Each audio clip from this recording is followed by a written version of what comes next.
Muchos pacientes le tienen miedo al dentista o le tienen miedo a una mala experiencia.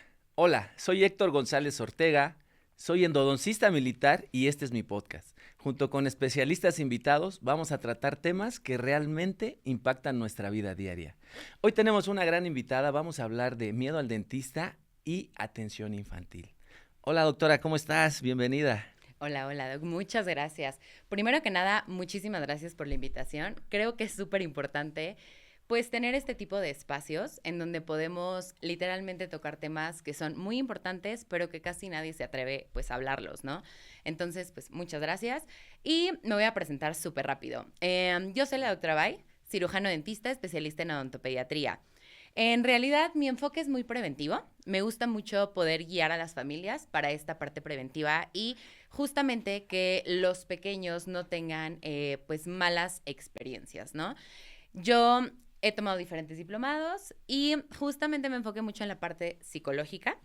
También temas de lactancia materna, porque desde ahí viene prevención. Ujú. También doy conferencias a estudiantes sobre justamente temas de hábitos positivos, temas preventivos, temas de manejo conductual. Soy mamá y subo también contenido, pues, de tips para otras mamás y cosas que, pues, me han ayudado. Y, pues, bueno, creo que eso sería como un poquito de lo que yo hago y a lo que me Un dedico. resumen de tu vasta experiencia, ¿no? Y de verdad Gracias. agradezco, sé que andas un poquito enferma, pero de verdad te agradezco que Gracias. te des este tiempo para este espacio y poder Muchas hablar de gracias. temas, pues, importantes, ¿no? Y una pregunta que te quiero hacer. Claro, dime. ¿Qué es la odontofobia? Ok. La odontofobia, pues bueno, en realidad va a ser este miedo al dentista o a algún procedimiento dental. Puede ser literalmente desde algo muy común, los sonidos o los ruidos que hacemos con las piezas. Eso es algo muy común que la gente le teme. Simplemente hay personas que tienen odontofobia tan severa que ni siquiera el ir al consultorio pueden. O sea, porque es ese miedo de saber que van a ir y entrar al consultorio. Esa parte, si te van a hacer un procedimiento, te puede generar tanto miedo que a lo mejor no quieras ir o lo aplazas. Hay gente que prefiere quedarse con dolor con tal de no ir al dentista, ¿sabes? Entonces, es este miedo literalmente al dentista o a los procedimientos dentales o a los instrumentos dentales o a todo el entorno dental que una persona puede tener. ¿Y por qué tanta gente le tiene miedo al dentista? Ok, yo creo que principalmente hay diferentes razones por las que le tendrían miedo, pero yo creo que la principal es por una mala experiencia previa. Obviamente, si fuiste a algún lugar y no te trataron como se debía, no sé, el doctor no estaba capacitado para trabajar contigo emocionalmente o a lo mejor hasta clínicamente, pues eso puede generar problemas. También creo que otra cosa muy importante, la parte de lo que escuchamos. Muchas veces escuchamos así, ay, a mí me fue muy mal o me dolió mucho esto. Eso también puede generar. O también yo creo que simplemente miedo imaginario, algo que nosotros nos hacemos en nuestra cabecita. O sea, hay gente que puede ser que tenga miedo al dentista, pues ya porque tiene miedos emocionales y psicológicos. Sí, claro, también son temas de personalidad, son temas de situaciones conductuales, son muchas cosas que tenemos que trabajar, pero la mayoría de las veces el miedo al dentista sí se hace.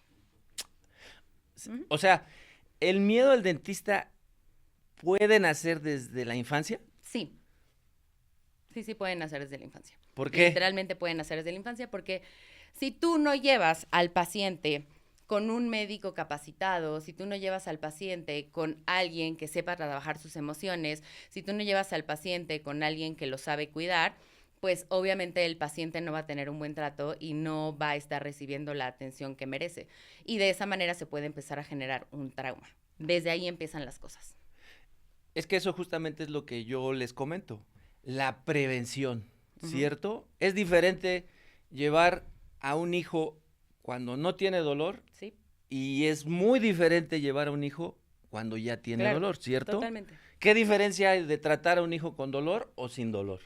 Tratar a un hijo con dolor, simplemente cuando nosotros tenemos dolor, también estaríamos hablando de que es una situación en donde el paciente ya se encuentra vulnerable, en donde el paciente ya se encuentra como ansioso, nervioso, donde su tensión arterial o su corazoncito ya está muy agitado, en donde simplemente eso ya nos puede poner en una situación vulnerable. Simplemente nosotros también cuando estamos pues con los pacientes, cuando estamos literalmente trabajando con un paciente, si no sabes guiarlo desde el inicio y ya tiene dolor, imagínate la situación en la que se puede presentar. Simplemente se te sale de control el paciente y no sabemos manejar esa parte. Desde ahí se generaría. ¿Cómo se guía a un paciente infantil para llevar una buena consulta dental? Yo creo que lo primero es escucharlos. Si lo sabemos escuchar, creo que eso sería lo más importante, que se sientan respetados, que se sientan escuchados, que se sientan valorados. Eso creo que sería lo más importante. ¿Sí? Ujú. ¿Tú crees que los padres cometen errores que les crean traumas dentales? Sí, totalmente. ¿Cómo cuáles? Sí, totalmente creo ¿Qué hacen los papás? creo que lo principal sería no llevarlos al odontopediatra desde que son pequeños, porque desde ahí ya se empiezan a generar situaciones, obviamente, donde el niño va cuando ya tiene solo dolor y no está nada familiarizado con la parte dental. Entonces, también creo que los niños necesitan un hogar dental y eso es algo muy importante, que si no tienen un hogar dental, podríamos estar generando traumas sin ni siquiera saberlo. Entonces, llevar a un niño al odontopediatra desde que es pequeño nos puede ayudar a prevenir todo este tipo de situaciones. Ujú. ¿A qué edad hay que llevar a un niño a consulta dental? Yo creo que lo ideal sería desde que erupcione el primer dientito. ¿Desde que erupciona y a qué edad erupciona un diente? Más o menos a los 6, 8 meses, más o menos. ¿Y qué se hace en esa consulta? En esa consulta lo vamos a valorar de muchísimas situaciones. Lo primero que vamos a valorar son temas preventivos, son temas literalmente donde vamos a valorar desde el dientito que le está saliendo, vamos a ver cavidad bucal, vamos a ver todos sus tejidos, vamos a ver temas de lactancia, vamos a ver temas en general, si hay alguna anomalía, si podemos ayudarlo en temas preventivos donde vamos a dar técnicas de cepillado, todo ese tipo de situaciones. Eso sí nos podría ayudar bastante en una cita preventiva y eso nos ayuda a que el niño no tenga caries y justamente vamos a evitar algún trauma futuro. Tú me platicabas de tu niño, ¿no? Que ha andado inquieto porque le está erupcionando un diente, Sí, ¿cierto? ¿Y qué pasa efectivamente. ahí? Fíjate que eso es un tema muy importante. Yo tengo 2 hijas y muchos de los padres luego no saben que se ponen inquietos, están llorando porque está erupcionando un diente, ¿no? Sí, ¿Qué pasa efectivamente. ahí? ¿Por qué? ¿Qué les pasa a los niños cuando empiezan a mudar sus dientes? Lo primero que les pasa cuando empiezan a mudar sus dientitos, pues muchas veces es la parte de la irritación, muchas veces es esta parte de que están muy vulnerables, es esta parte donde se sienten como muy irritables, donde necesitan, pues no quieren comer, donde tenemos que evaluar muchas cosas de ellos. En realidad la parte de la erupción es mucha paciencia. ¿Sí? Sí, Y hay que llevarlos al dentista. sí, totalmente, desde que sale su primer dientito. Desde que sale su primer Sí. diente. Bueno, ¿y cuáles son los errores Ujú. más comunes que cometen los padres antes de llevar al ¿Al niño niño al dentista? al dentista? Yo creo que los errores más comunes serían mentirles, mentirles. Decirles que lo vas a llevar a algún lado cuando en realidad lo vas a llevar a otro. Sí. Ajá. O Me sea ha que, pasado mucho que les dicen vamos al parque y los terminan llevando conmigo. ¿Sabes? Ese tipo de situaciones creo que son complejas. ¿en serio? Ujú. Totalmente. ¿Y qué haces cuando el paciente llega y de repente ve que no estaba el parque y estás tú? Es complicado porque para poder manejar ese tipo de situaciones es más complicado ya que el paciente tenía una idea totalmente diferente de a dónde iba a ir. Entonces el saber que su papá le está mintiendo y todo ya ni siquiera va a poder confiar en mí de la misma manera, ¿sabes? O también luego les llegan a decir, no te va a doler, es un Claro. piquetito. O sea, También que esas palabras, no te va a doler, no llores, o la doctora si lloras te va a picar, o sea, ese tipo de comentarios son cosas que nunca deberíamos de hacer, totalmente. ¿y qué tienen que hacer los padres antes de llevar a su hijo al dentista? Hablar con ellos, anticipar siempre las cosas, jugar al dentista. No sé, por ejemplo, si tienes el dentista de plastilina, vamos a jugar al dentista de plastilina. Si no, vamos a hacer que la mamá te revise y yo soy el dentista o tú eres el dentista y me vas a revisar a mí. ¿Sabes? Ese tipo de cosas creo que nos ayudan. Nunca mentir, siempre anticipar. Un niño que sabe a dónde va o hacia, sí, o sea, qué es lo que va a pasar, es mucho más fácil la cooperación. O sea, Un padre, ¿qué es lo que tiene que hacer antes? O sea, a ver, Ajá. hablar con el niño o con su hijo y decirle, no sé, te voy a llevar con el médico dentista y Ujú. no sé, ¿qué le tendría que decir un padre para que el niño o la niña acudan a consulta más tranquilos? ¿Tú tienes alguna técnica Justo para es lo que te eso? iba a decir, justo es lo que te iba a decir. Me quedé pensando en esa parte porque sí existen técnicas que nosotros podemos utilizar como odontólogos o como profesionales. ¿Cuáles serían algunas de esas técnicas que podríamos utilizar? Yo, por ejemplo, cuando el paciente va a ir conmigo a consulta, que yo ya sé que tiene su consulta, ¿qué es lo que yo hago? Pues literalmente les voy a mandar un cuestionario y se los envío a los papás y es como, por ejemplo, descríbeme en 2 palabras, 3 palabras, la personalidad de tu hijo. Descríbeme cómo se ha comportado con otro tipo de personas de la salud. Descríbeme o dime cómo se comporta con sus amigos. Dime, o sea, ese tipo de preguntas que a mí me funcionan. Si tuvo una mala experiencia previa, o sea, todo este tipo de información a mí me sirve. Creo que es algo que también no solo se debería de hacer en odontología pediátrica. Creo que es algo que sí deberíamos de implementar en todas las áreas en general, hablando de, o sea, odontología en general, otras especialidades y todo, porque muchas veces sí creo que como odontopediatras sí nos diferenciamos de los demás especialistas por la parte preventiva y la parte de manejo conductual, Ujú. pero ya cuando no eres odontopediatra, como que se te olvida esa parte, ¿sabes? Sí siento que la parte humana se les olvida un poquito y creen que por ser adultos no van a tener ningún trauma o no van a tener ninguna situación como mala y creo que eso no es así. O sea, yo sí considero y sí creo que ustedes podrían implementar este tipo de técnicas a sus pacientes para conocerlos un poco y hacer más humana la experiencia y saber si ese paciente tuvo una mala experiencia, porque aunque no sea niño, sabemos que puedes tener una mala experiencia en el dentista o que te da miedo.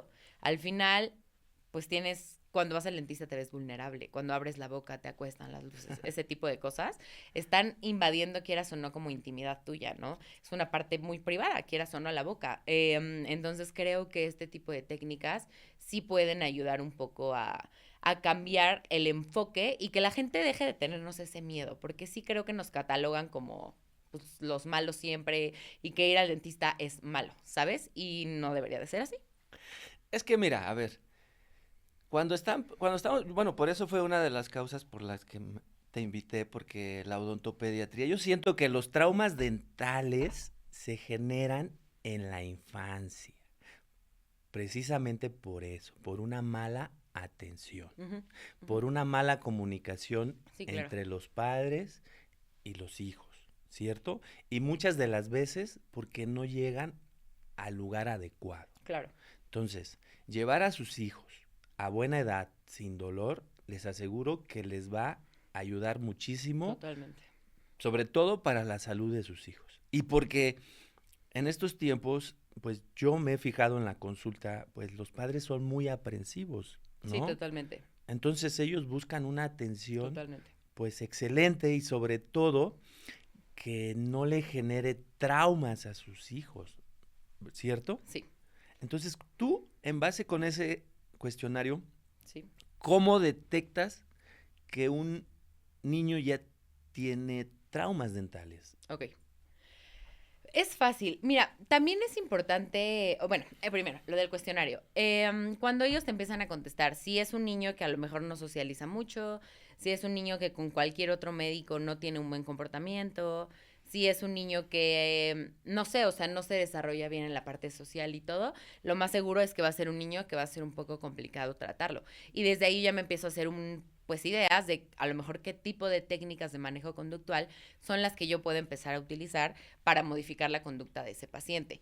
Obviamente no puedo a ciencia cierta saber cómo es el niño porque ni siquiera lo he visto, ¿no? Ok. Pero mínimo me empiezo a hacer una idea y más o menos sé qué tipo de herramientas puedo usar. O por ejemplo, si tuvo una muy mala experiencia por, ay, no sé, por la pieza, a lo mejor trato de que en la primera consulta que vaya conmigo, si no es necesaria, no utilizamos la pieza, ¿no? Para poder hacer un acercamiento con ella de alguna otra forma, en alguna otra cita, no sé, a lo mejor explicarle, jugar con él, no sé. Entonces creo que sí me ayuda bastante, Pero ya una vez que llegan al consultorio, es en donde yo siempre digo que tenemos que desarrollar un poquito la parte de observación, porque desde que un paciente llega también tú puedes conocer un poco sobre él a base de expresiones faciales y corporales. Entonces, desde que tú ves al niño, te das cuenta si tiene los brazos apretados así como agarrados, o si los tiene sueltos, o no sé si está abrazando a la mamá, o si está en el piso de la mamá arrastrándose, o sea, ese tipo de cosas también te dan una pauta para que sepas que ese paciente no va a cooperar o es un paciente que sí va a cooperar, si hizo contacto visual contigo, voy a lo mejor pues, tener más fácil la confianza, si ni siquiera me volteé a ver, tengo que trabajar en esa parte, entonces es como eso lo que ayuda un poco ese cuestionario. Oye, Más lo que ya conozco, ¿no? y ese tip que nos acabas de dar, por ejemplo, yo que soy endodoncista Claro. y no atiendo muchos niños, el cuestionario, realmente ese es un buen tip incluso para nosotros que atendemos pacientes adultos, porque es muy bueno, digo, cuando el paciente llega a consulta, pues le hacemos una historia clínica Claro. y donde bueno, las preguntas van encausadas a saber tanto su historial médico como conductual, Claro. pero el mandarles algo más específico, eso es, porque el trauma es lo que estamos tratando de ver, si fue Sí. infantil o se fue haciendo, ¿no? Entonces ese tip que me gustaría que lo pudiéramos compartir en redes, si les interesa, escríbanos Claro. y ahí les podemos mandar ahí el cuestionario digo, Sí, sí, si lo sí, puedes claro, compartir con mucho gusto que nos para escriban que, en redes y se los enviamos o guiarlos un poquito en cómo lo podrían utilizar, tal vez, ¿no? Sí, sí, sí, sí, con todo gusto. oye, bueno, entonces, ¿cómo sería una consulta ideal infantil?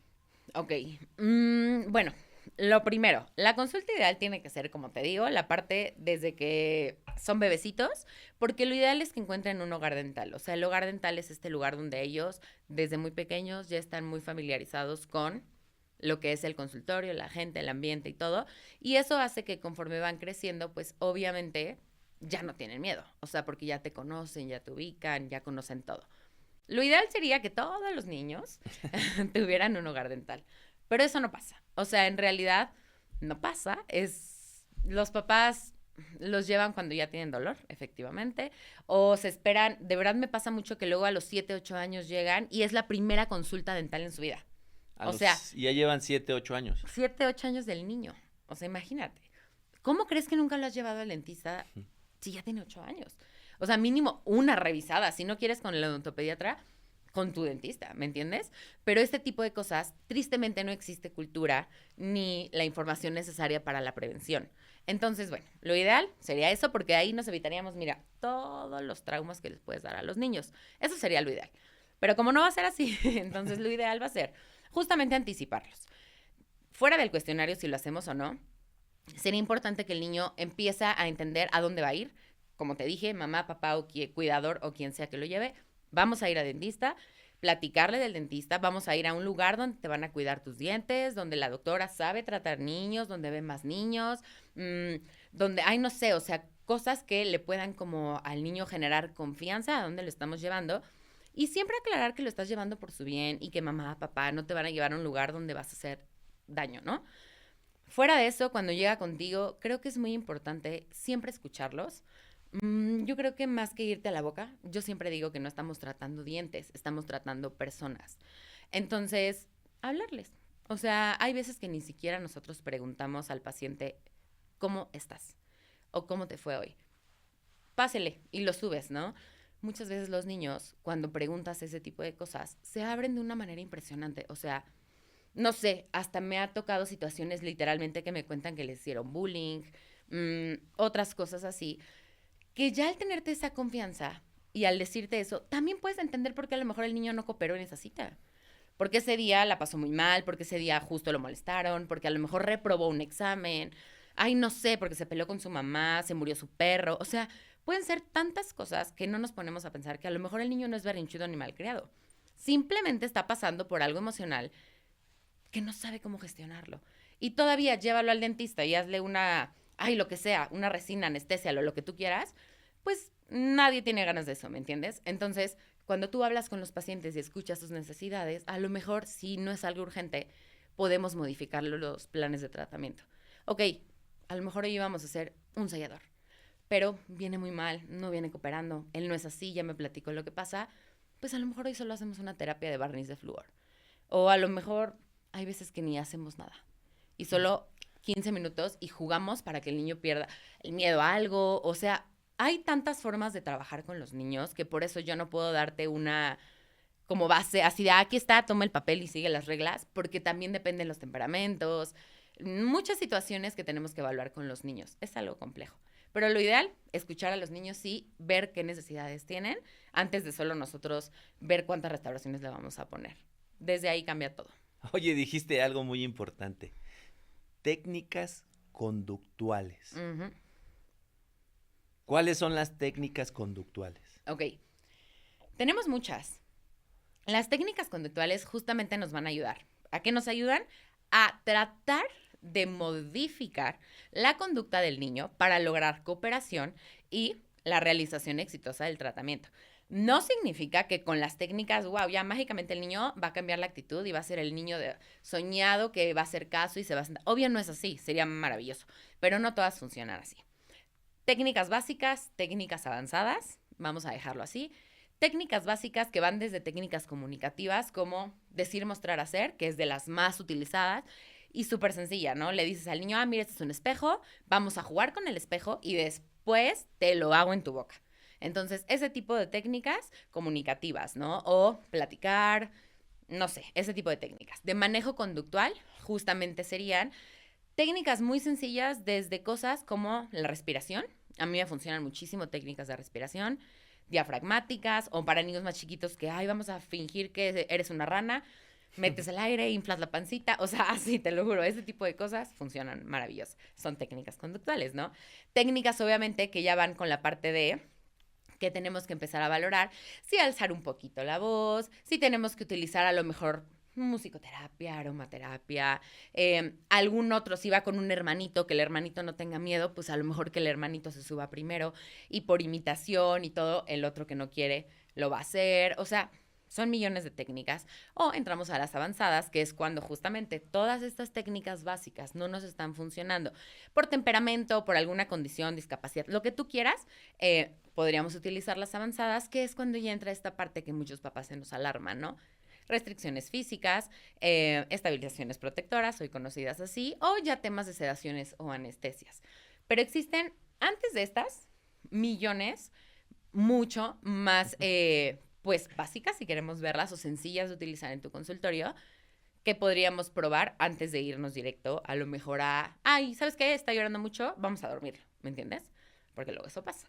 Hay muchos doctores que se evitan el llanto y mejor les proponen sedación o anestesia por una muela. Y es así como, no. O sea, ¿qué papá va a querer sedar o anestesiar a su hijo por una corona? ¿Me entiendes? Ajá. Entonces, hay que evaluar muchas cosas, pero las técnicas son una maravilla, sí sabemos usarlas y creo que nos tendríamos que capacitar. Y no solo como odontopediatras, también ustedes. O sea, creo que es algo, obviamente no vas a hablar a lo mejor con el paciente de la misma forma que nosotros, ¿no? Pero sí creo que aromaterapia, musicoterapia, o sea, las respiraciones, o sea, este tipo de cosas que sí, los pacientes cuando van, los papás de mis pacientes, hasta me dicen, me encantaría a mí que me atendieran así. Y ahí es donde dices, ¿y por qué no hay doctores que atiendan así? O son pocos, ¿me entiendes? Entonces es como ser un poco más humanos.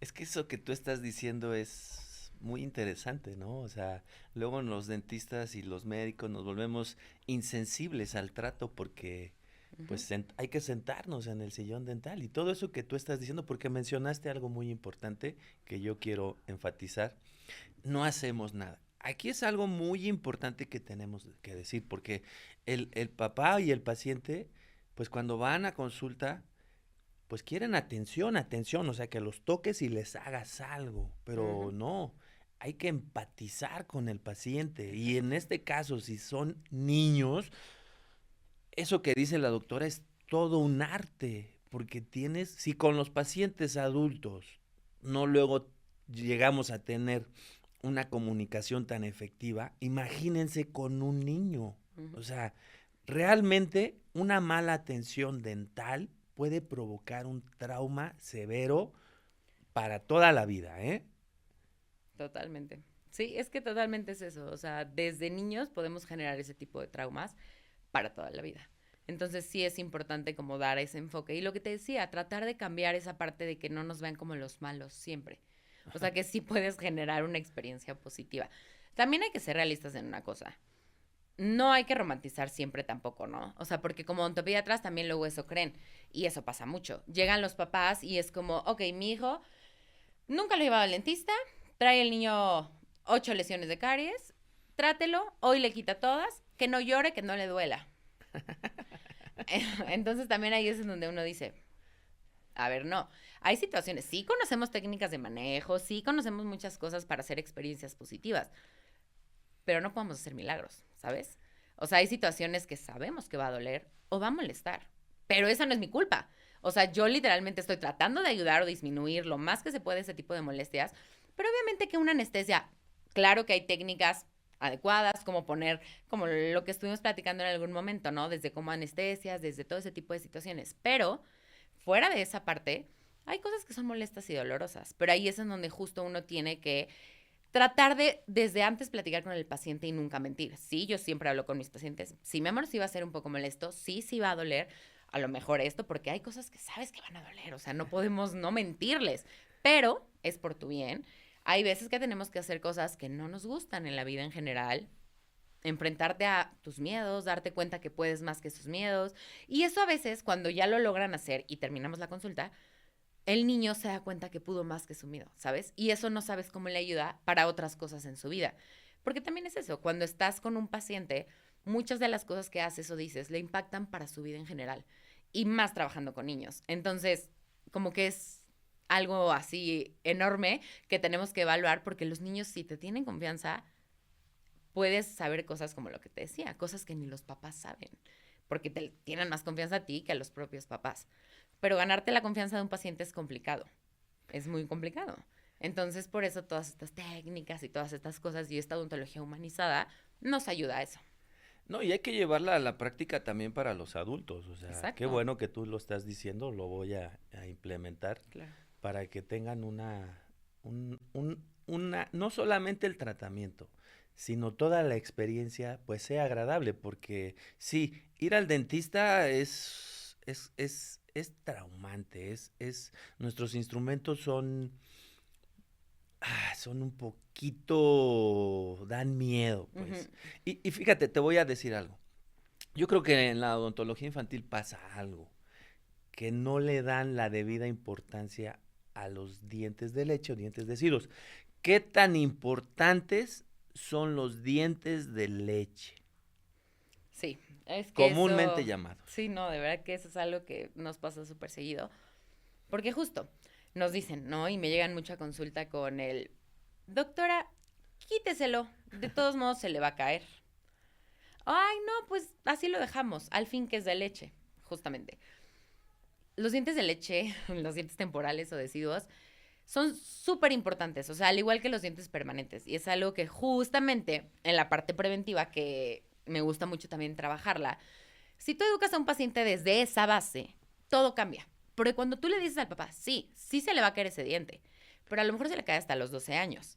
Y tiene un porqué. O sea, desde que le va a ayudar a su hijo a la parte de masticación, fonación, deglución y además de todo también la parte que es el mantenedor de espacio natural o como guía de erupción para los dientes permanentes, ¿no? Entonces, esa es una. Pero hay algo que a mí siempre me gusta decirles. Si tu hijo no tiene o tú no tienes esa importancia, porque más bien son los papás a esa edad, esa importancia de cuidar esos dientes y generar hábitos positivos desde esa dentición, estoy segura que en los dientes permanentes vamos a tener lesiones y vamos a tener los mismos problemas. Porque eso no se trata de si se caen o no se caen, ¿me entiendes? Es algo que son hábitos. Y no porque se caigan o no, no te los vas a lavar. O sea, simplemente, sí, desde que son chiquititos, los papás también dieran la importancia, no habría tantos adultos con caries tampoco, ¿sabes? Porque es algo que sí se hace desde chiquitos, como todos los hábitos que adquirimos. Entonces, cuando te empiezas a platicar con los papás de todas estas cosas, a mí sí me pasa, al menos en mi consulta, se cambia por completo el chip y los papás le empiezan a dar esa importancia que realmente merecen a esos dientes. Habrá algunos que les vale, como todo, pero la No creo que mayoría, pase, pero sí, pero la mayoría logras cambiar eso. Y eso es la prevención. Justamente desde ahí empieza esa base. Entonces sí, los dientes de leche son igual de importantes que los dientes permanentes a mi punto de vista. Oye, ¿qué tanto influyen los padres en una buena o mala atención infantil? Mira, ay, ese es otro tema. Hablando de los papás. Los papás son complicados. A veces, yo cuando no era mamá, juzgaba. Y juzgaba mucho. Y yo decía, ay, Dios, esa mamá ya sáquenla. Y lo decía. Ahora que soy mamá, es otra historia. O sea, empaticé tanto con ellas porque al final tu hijo o tu hija es lo que más amas en la vida. Entonces no quieres que nadie le haga daño, ¿no? En lo toque. Obviamente hay niveles, porque si hay mamás demasiado aprensivas y que tampoco está bien. Pero hablando de un nivel normal, lo único que yo me di cuenta era eso, que si yo les doy a las mamás la seguridad que a mí me gustaría que me dieran cuando llevo a mi hijo, a algún doctor o a lo que sea, eso hace que confíen en ti, que confíen en los procedimientos y toda la tranquilidad del mundo. Hablando. Si tú no hablas con los papás y tocas al niño nada más, eso puede hacer que no confíen en ti, que simplemente la mamá ya no quiera regresar o generaste un muy buen vínculo con la niña, pero nunca te enfocaste en generar un vínculo con el papá. ¿Quién es la persona que paga la consulta y que lleva a la niña contigo? El papá. Por más que la niña diga, quiero ir con esa doctora, si la mamá no sintió esa conexión contigo o no sintió que a ti te importó hablarle, explicarle las cosas, no va a regresar. Entonces, en odontopediatría es un trabajo en equipo hablando de, claro que lo primero es el niño, porque es mi paciente, pero de ahí son los papás o los cuidadores o el tutor, porque es la persona que literalmente puede decidir todo del niño. Entonces ahí es en donde entra esta parte complicada. Si no anticipas también a los papás, y yo lo tengo en el consultorio, y de repente hay una técnica de conducta que lo impacte y no, ni siquiera yo se la mencioné, como una estabilización protectora, por ejemplo, o un control de voz, donde alzo la voz, no le grito, pero la alzo, esa mamá va a agarrar a su niño y se lo va a llevar de ahí. Porque va a decir, esta doctora está loca, ¿qué le pasa? ¿Cómo le grita a mi hijo, sabes? Pero si yo antes de tocar a su hijo le enseño mi consentimiento informado de técnicas de conducta y le digo, mira, están estas, podemos a lo mejor utilizarlas, es por su seguridad, cuando pase, la mamá va a estar tranquila y hasta puede cooperar conmigo porque sabe que es por el bien de su hijo, ¿me entiendes? Entonces creo que solo es eso. Si sabes comunicarte con los papás, todo es diferente. O sea, ¿qué consejo le darías a los papás para que puedan tener una buena comunicación contigo y con sus hijos? Con nosotros, que confíen en nosotros, es lo primero. Si no confías en tu doctor, no es ahí, ¿me entiendes? O sea, no puedes no confiar en tu doctor. Literalmente, si tú estás ahí, decides empezar un tratamiento por lo que tú quieras, y el doctor te dice, necesitas 2 pulpectomías, 2 coronas, 2 resinas, pues es eso, ¿me entiendes? Y tú confiaste y aceptas. No es como para cuando estás en el tratamiento con dudas, o, ay, ¿y por qué esto? O mejor ya no le haga esto, eso, ¿sabes? Si es eso, mejor es buscar un lugar donde también los papás se sientan cómodos. Creo que los papás confían en su doctor y buscar un lugar donde también vaya doc a su filosofía. Porque así como nosotros también podemos elegir a nuestros pacientes de temas de, pues sí, de que piensen como tú, de que respeten tus reglas, todo ese tipo de cosas, pues los papás también tienen el mismo derecho, ¿no? De elegir un doctor que vaya con lo que ellos quieren para sus hijos. Fíjate que, Sí, perdón eso. que te No, interrumpa, no te preocupes. yo te voy a platicar una historia que nos pasó a nosotros en el consultorio. La odontopediatra estaba atendiendo a una niña, yo estaba atendiendo a un paciente adulto de endodoncia, y sí me fijé que la mamá se acercaba mucho, o sea, así, incluso la niña se quedó dormida. Suele pasar, ¿no? Ujú, sí, Suele pasar, los anestesian y se quedan sí, sí, sí. dormidos y pues uno le pone ahí un aditamento para que el niño tenga la Ajá. boca abierta. Pero sí tuvimos muchos temas, sobre todo con la mamá. O sea, se acercaba, ¿por qué está dormida? Y yo siento que no dejaba trabajar a la odontopediatra. Ya después averigüé qué tan complicado es cuando amarran a los niños. Sí, es un tema delicado, ¿sabes? Es muy sensible a veces tocar esos temas. Ese tipo de técnicas justamente son técnicas avanzadas. Son técnicas totalmente para estabilizar al paciente.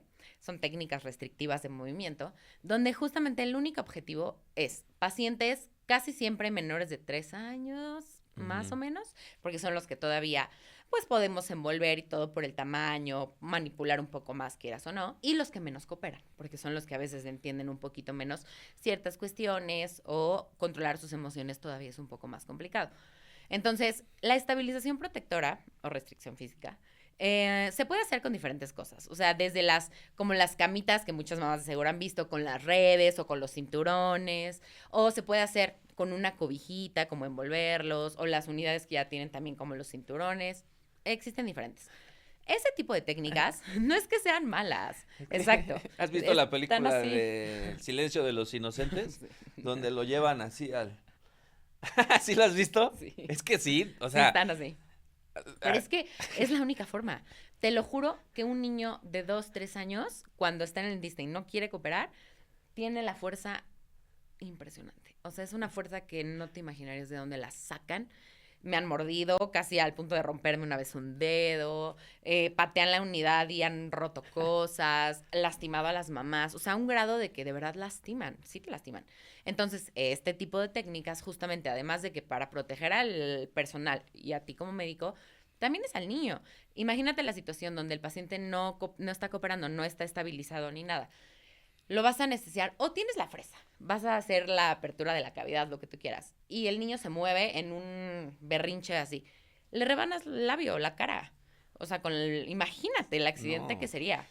O la aguja, estás ahí anestesiando, se mueve y se le fractura, se le va a otro lado. O sea, son escenarios que dices, no, cállate, me muero. Entonces, estabilizarlos.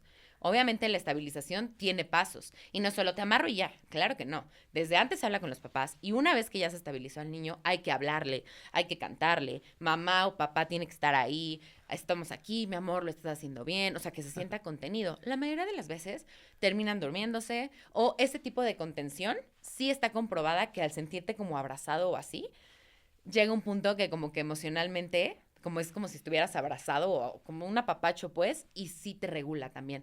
Entonces, son diferentes cosas que por algo se hacen las técnicas, pero siempre se tiene que hablar, anticipar y hacerlas de manera adecuada. Tampoco es como que lo amarro y lo aprieto y lo lastimo. Pues no, obviamente no, hay protocolos, pero sí, claro que las utilizamos. No es la primera instancia, o sea, no es como que lo veo llorar, lo voy a amarrar. No, hay que utilizar otras técnicas y si no, pues están estas, ¿no? Que por algo existen, obviamente. Bueno, ¿y cómo recuperas la confianza de un paciente, un niño que ya tuvo malas experiencias? Sí, es complicado. Fíjate que para eso yo tengo lo que son, yo las manejo así, son consultas de modificación de conducta, así las llamo yo. Son a veces consultas de 10, 15 minutos justamente, donde si ya no hay ninguna urgencia, obviamente el objetivo de esas es cuando ya trabajaste pues, lo traumático, ¿no? O sea, que las pulpex, que las coronas o extracciones o lo que tuviste que hacer. Ya una vez que tenemos eso y lo que sigue ya es como muy leve o ya terminamos y ya solo son controles, son estas consultas de modificación de conducta donde justamente 10, 15 minutos va el paciente al consultorio y vamos haciendo cosas progresivas. A lo mejor la primera cita no quiere ni entrar, pero en esos 15 minutos logro que entre. La siguiente cita logro que se suba a la unidad y agarre la pieza. En la siguiente me deja hacer la limpieza, ¿me entiendes?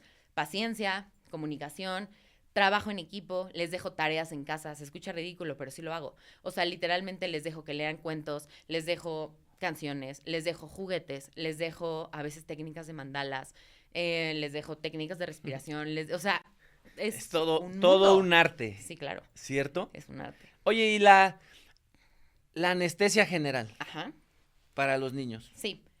Fíjate que es otro tema, porque también muchas mamás se asustan y todo. Y obvio, cuando escuchamos la palabra anestesia y más general, claro que asusta, ¿no? Porque sabemos de muchas cosas malas que pueden pasar. Pero considero que tanto la anestesia general como sedación, creo que son técnicas que se deben de utilizar, más bien, cuando de verdad todas las otras técnicas ya fueron agotadas y no tenemos la cooperación o simplemente si te llega el paciente que no tiene cooperación y tiene más de 6, 5, no sé, dientitos que tenemos que restaurar, pulpectomías, coronas, no sé, restos radiculares, lo que tú quieras, que sabes que va a ser invasivo, a lo mejor ahí valdría la pena, si de verdad vemos que va a ser también muy tormentoso, muy estresante para el niño y todo, valorar una sedación o una anestesia, porque en una hora y media, el niño ya va a salir con la boca restaurada. Y a lo mejor después ya nada más valoramos si tiene algún miedo, trauma y a trabajar esa parte, ¿no? Entonces yo creo que la anestesia o la sedación están bien, pero no creo que deban de ser la primera opción para los profesionales. Creo que si se hacen, también es muy importante que se haga en un lugar con las instalaciones adecuadas, el personal capacitado, anestesiólogos pediatras, obviamente, y pues bueno, ¿no? Todo para cualquier tipo de urgencias o situaciones que se puedan presentar. No creo que estén mal, simplemente hay que saber utilizarlas, en qué momento y dónde utilizarlas, nada más. O sea, ¿es peligrosa la anestesia general? Podría ser peligrosa si no se hace con un buen anestesiólogo, porque obviamente si no te ponen una dosis adecuada, sabemos que pueden pasar cosas pues malas, pero creo que si lo haces en un buen lugar, con un buen anestesiólogo y todo, no tendría por qué haber ese riesgo, ¿sabes? Hay veces que hasta les piden estudios de gabinete de laboratorio, no sé, o sea, yo no hago las anestesias generales, yo no, pero colegas que sé que las hacen, a veces hasta les piden estudios, obviamente, hemoglobina, esto, el otro, pues para evaluar justamente que el paciente esté bien y que sea candidato para una anestesia, porque también si tienes algún tema de salud que no es compatible o que en ese momento no se pueda, pues yo creo que también hay situaciones donde el anestesiólogo deba decir que no.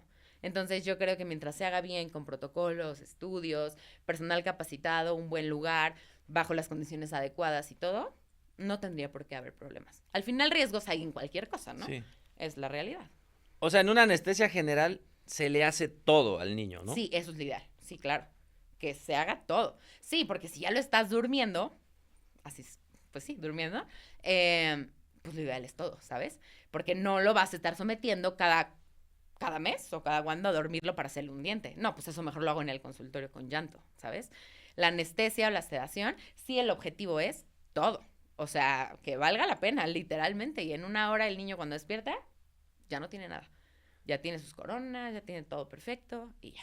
O sea, sí está padre, pero también es costoso. O sea, no cualquier papá también te paga todo el plan de tratamiento del odontopediatra más el anestesiólogo y no sé, en todo caso, sí, el quirófano o algo más que se cobre, ¿no? No sé. Pero a lo que voy es, sí es costoso. Entonces, es eso. Es que para unos padres ver a su hijo que lo Claro, amarran ha de unos ser... prefieren no. Sí, cuando nada más lo ven ahí sentado Claro. y está Y llorando, es lo que sufren. y hay otros que me dicen, ¿sabe qué? No, yo prefiero aquí.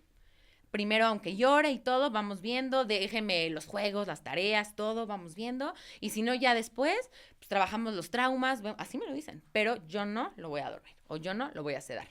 Perfecto, también es válido. O sea, ¿me entiendes? Obviamente en odontopediatría, ¿qué tenemos que hacer? Trabajar de volada.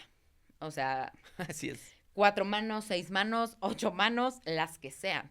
Pero literalmente odontopediatría, 20 minutos, media hora, el niño, bye. Porque si no, se desesperan. También es como esa parte que tenemos que controlar nosotros, los tiempos. No, pues ya vieron, amigos, todo lo que implica no generar traumas dentales.